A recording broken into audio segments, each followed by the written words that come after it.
Buen Molina lo saluda, ¿cómo anda? ¿Casela nos escucha?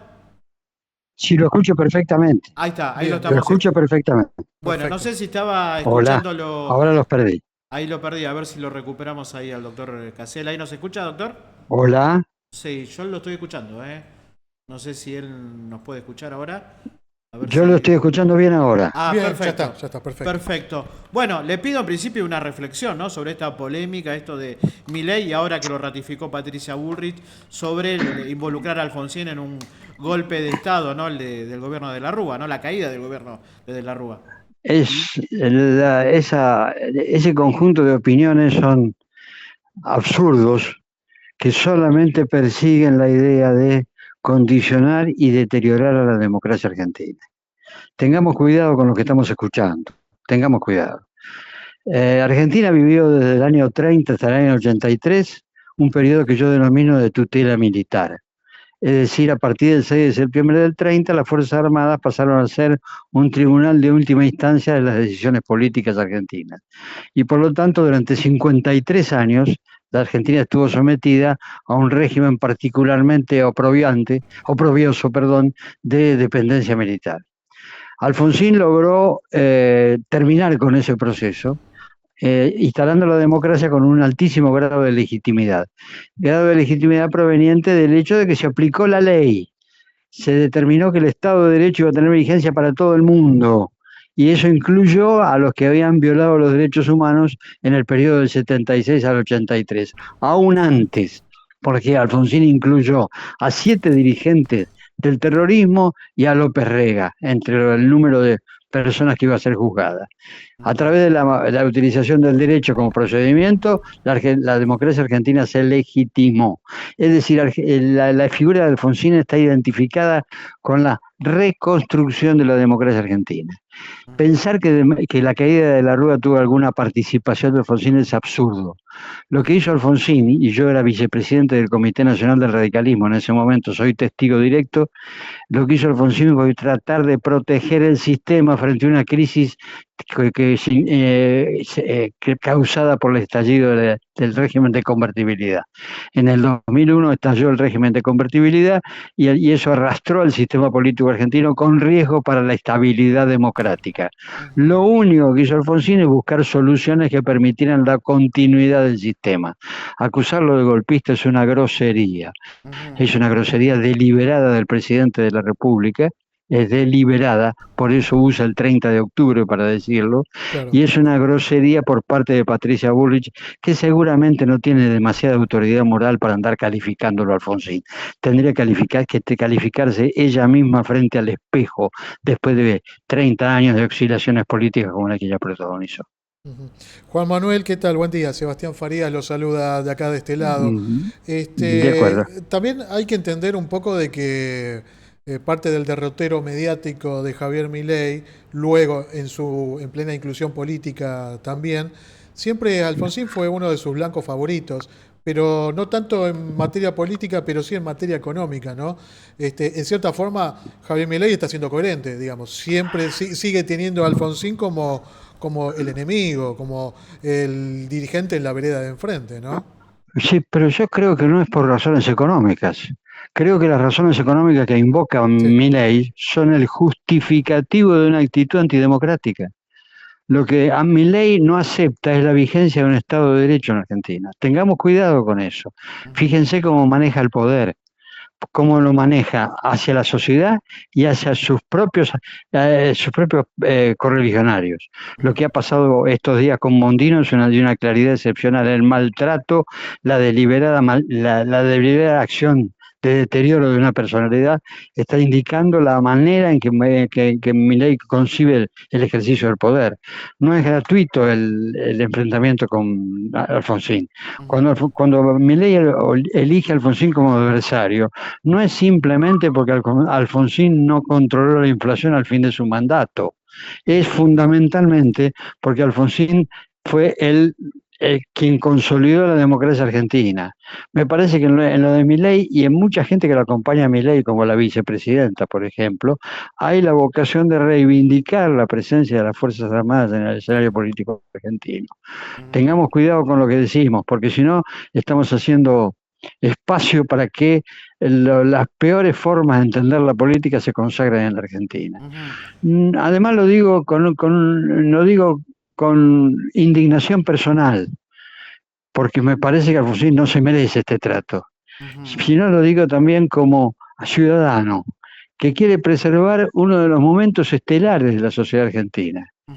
Los juicios a las juntas no fueron el fruto de la decisión de Alfonsín solamente, Ujú. fueron el fruto de la decisión de una sociedad que quiso salir de un estado de postración institucional que estaba viviendo desde hace mucho tiempo. Por lo tanto, la reconstrucción de la democracia fue conducida por Alfonsín, pero protagonizada por el pueblo. Ujú. Cuando admitimos este tipo de lenguaje, estamos admitiendo estamos admitiendo la posibilidad de que el pueblo pueda volver a perder el control de su propio destino.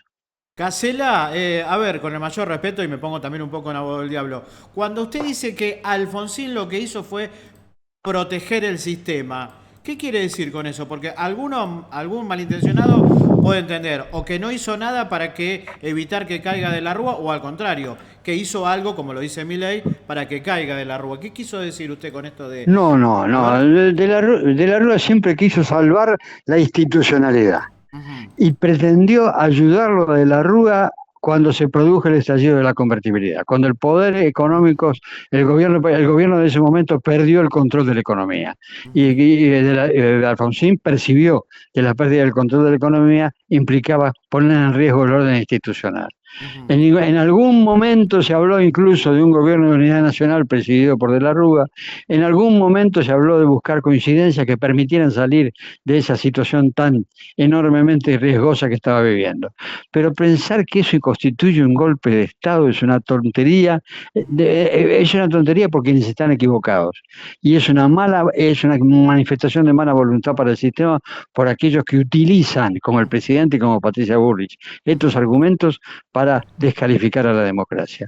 Tengamos cuidado con eso. Cuando yo hablo de Alfonsín y su deseo de proteger el sistema, lo que quiero decir es que Alfonsín pretendió en todo momento encontrar una salida institucional que permitiera la continuidad del sistema democrático, que fue exactamente lo que se consiguió. El Ujú. sistema democrático sobrevivió a esa crisis que fue una crisis gravísima y Ujú. como de la misma manera sobrevivió a otras crisis que también sucedieron antes y después del 2001. Ujú. Y ya con retrospectiva, ¿no? Con una mirada después de varios años, ¿qué pasó para usted con De la Rúa? ¿No se dejó ayudar? ¿Hubo terquedad? ¿Cuál es su mirada con Eh, respecto a De la Rúa en particular? Hay que comprender la razón de la crisis. Me parece que eso es fundamental. Ustedes se acuerdan que la convertibilidad implicaba que cada peso equivalía a un Un dólar dólar, claro. y que por lo tanto el Banco Central tenía que tener en reserva una cantidad de dólares equivalentes a todos los pesos que circulaban en la sociedad argentina. Ujú. Eso implicaba que cuando el Estado tenía déficit y emitía, había que conseguir dólares para respaldar esa emisión. Y Ujú. los dólares se consiguieron con las privatizaciones en primer lugar y con el endeudamiento en segundo lugar. Llegó un momento que era imposible seguir endeudándose porque los acreedores ya sabían que no teníamos capacidad de pago. Y ahí estalló la convertibilidad. Ujú. El problema nuestro fue que no salimos de la convertibilidad antes de que antes de que estallara. Ujú. Y De la Rúa hizo lo posible, porque él estaba comprometido con sostenerla, era una promesa proelectoral. Ujú. Hizo lo posible a tal punto que lo convocó a Cavallo. Acuérdense que el ministro de Economía era Cavallo, Sí, sí, sí. autor de la ley de convertibilidad. Sí. Lo llamó a Cavallo contradiciendo todas las posibilidades, las posiciones económicas precedentes de la Unión Cívica Radical. Buscó encontrar la solución, pero Cavallo tampoco lo encontró y Ujú. eso lo arrastró a De la Rúa. Por lo tanto, lo que hizo Alfonsín es intervenir para encontrar una manera de sostener el sistema. Gracias a esa intervención, los argentinos conservamos el sistema democrático en este momento. Ujú. ¿Y el rol de Dualde en ese momento de la historia, cómo lo ve ve usted? Duhalde era el peronismo en ese momento. Duhalde era en ese momento la figura más importante del peronismo. Había sido candidato a presidente, había sido derrotado por De la Rúa, estaba en un momento protagónico de la vida interna del peronismo. Creo que Duhalde de buena fe intentó colaborar en el sostenimiento del sistema, pero que en algún momento, aún viendo los ríos que estaba corriendo, su espíritu peronista apuntó a ocupar él el poder. Cuando se habla de un gobierno de unidad nacional, la primera conversación de Alfonsín, según lo que yo recuerdo, consiste en buscar un gobierno de unidad nacional que incluyera al peronismo, pero estuviera presidido por De la Rúa. Esa primera oferta no fue aceptada, se repitió después, 2 meses después, pero ya en ese momento el peronismo dijo que no, que estaban de acuerdo con el gobierno de unidad, pero sin De la Rúa. Esto se convirtió en realidad cuando Duhalde asumió la presidencia y por eso tuvimos ministros de distinto color, incluyendo la Jaunarena, por ejemplo, o Banossi en el gabinete de Duhalde. López Murphy, recuerdo también, ¿no? López Murphy es un caso particular porque, bueno, ya López Murphy había intentado poner en marcha un programa de ajuste que no se concretó y que determinó su salida del gabinete un tiempo antes. Sí, doctor, también hay una cuestión muy importante, ¿no? Que los términos que maneja el actual presidente de la Nación, digamos, es la palabra del presidente. Se maneja con ciertos conceptos que, en definitiva, hacen mella, ¿no? En un sector de la sociedad. Términos que manejó es que Alfonsín, entre comillas, huyó del poder 6 meses antes, ¿no? También. Esto... Vamos a poner de acuerdo. Sí. Alfonsín había perdido las elecciones. Había un presidente electo, que era Carlos Menem, ¿no es cierto? Existía una cuestión económica muy descontrolada. Y por lo tanto, Alfonsín, cuando decidió anticipar la entrega del poder, hizo una cosa totalmente lógica. Anticipó la entrega para evitar que existieran 6 meses más de inestabilidad institucional. Yo creo que los argentinos debemos reconocer que también debemos agradecerle eso a Alfonsín, porque Alfonsín hizo lo que Balbín pedía anteriormente: vamos a pasar los puentes del amor propio. Alfonsín superó el deseo de continuar en el poder hasta el final de su mandato, entendiendo que no estaba en condiciones de controlar el proceso institucional y económico argentino con un presidente electo que lo reemplazaba ya elegido, ¿no? ya determinado. Por lo tanto, me parece que eso no tiene ninguna validez. Lo que, además, examinemos el lenguaje del presidente in totum. El presidente no solamente lo critica a Alfonsín porque se retiró del poder antes del plazo fijado por la ley, en lugar de agradecerle que lo haya hecho para mantener la institucionalidad también. En segundo lugar, el presidente de la República reitera que el Congreso es un nido de ratas. El presidente de la República dice que cuando hay algún economista que no coincide con la política de ajuste que está aplicando, es un degenerado fiscal. Ese tipo de lenguaje es absolutamente impresentable. Demuestra un espíritu agresivo, un espíritu autoritario y fundamentalmente una falta de cultura. Y además, porque hay una serie...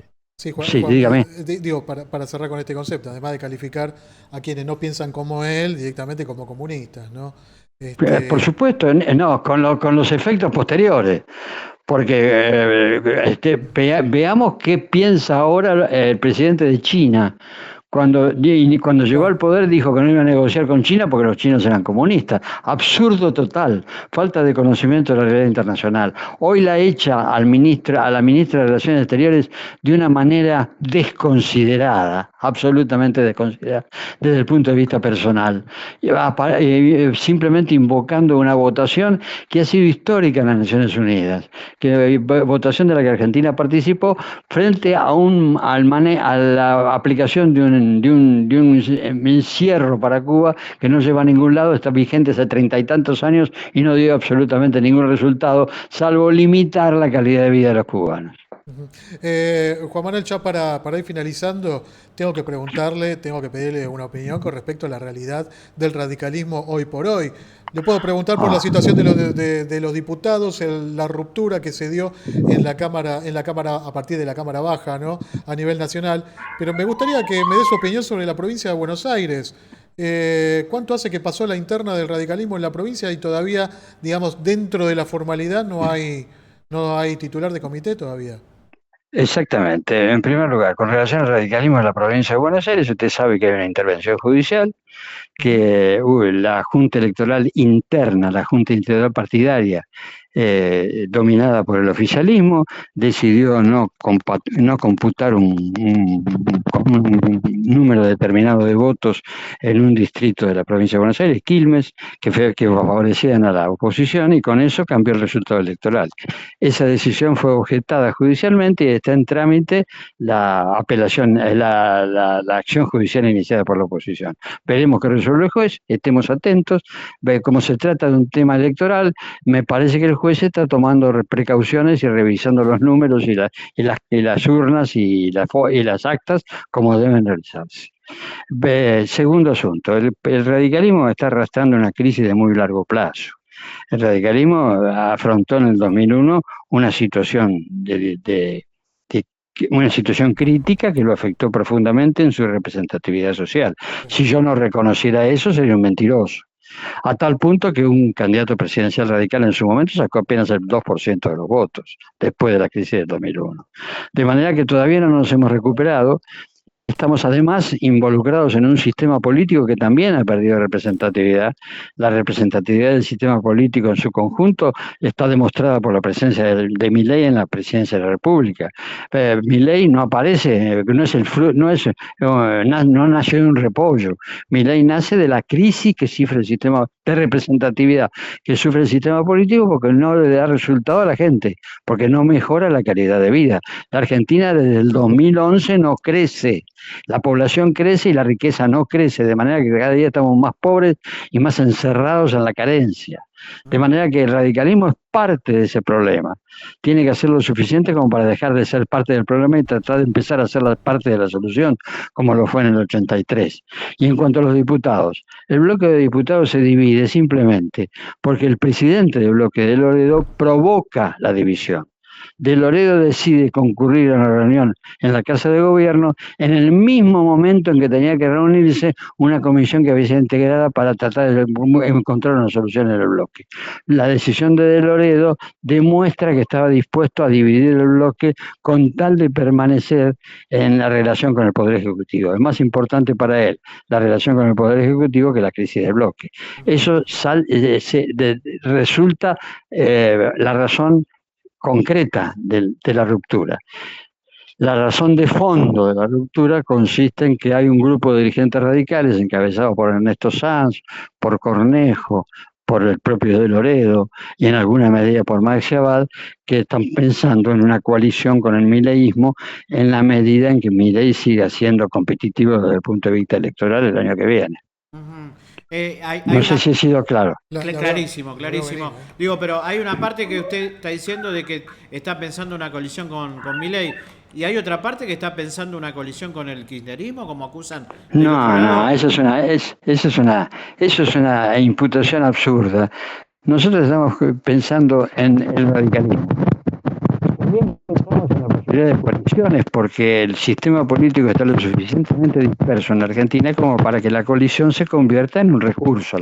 Las coaliciones son instrumentales y depende de la coyuntura política que se apliquen, pero tienen que tener una característica. Esa característica es la coherencia y la articulación entre los distintos miembros de una coalición. Por eso, si nosotros apuntamos a una coalición, apuntamos a coalición cívica, apuntamos al socialismo, apuntamos a los sectores progresistas. De ninguna manera el kirchnerismo con el sector con el que tenemos diferencias de carácter político y de carácter moral de una dimensión extraordinaria. Doctor Casella, muchísimas gracias, muy gentil, ¿eh? Muy amable. Gracias a ustedes y buenos días. Hasta luego. Un abrazo grande, ¿eh? Bueno, ahí lo teníamos, una voz más que representativa del radicalismo y sobre todo de aquellos tiempos. Recordemos que el